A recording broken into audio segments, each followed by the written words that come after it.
Violence has returned to the streets of Hong Kong. Riot police fired tear gas and protesters threw gasoline bombs and bricks. The chaotic scene ending a period of relative calm in the city. It was the first use of tear gas after a series of peaceful, though sometimes tense gatherings that have taken place over much of the last 2 weeks. Smoke from tear gas continued to linger into the night as police tried to disperse the crowds who were obstructing roads and aiming laser pointers at officers. Thousands of anti-government demonstrators, some armed with gasoline, marched to demand the removal of new lampposts over fears they contained high-tech cameras and facial recognition software used by Chinese authorities for surveillance.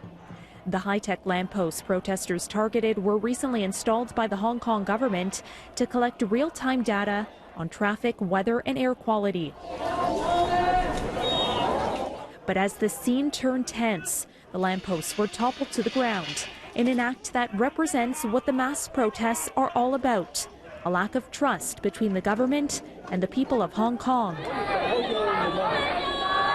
The protest movement stems from a fight that began in June over a proposed bill that would have allowed extraditions to mainland China, stoking fears over Beijing's tightening grip on this former British colony.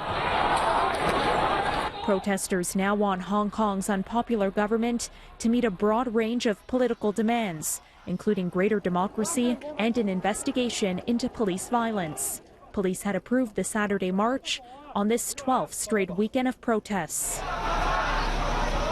By midday, Hong Kong subway operator had suspended train services near the protest route. The move following attacks by Chinese state media, which this past week accused the company of helping protesters flee police. Now, the company says the city's subway service will shut down at any signs of violence, this to help ensure the safety of passengers and staff. But supporters of the protest movement say the company is just caving into pressure from Beijing to help put a lid on the protests.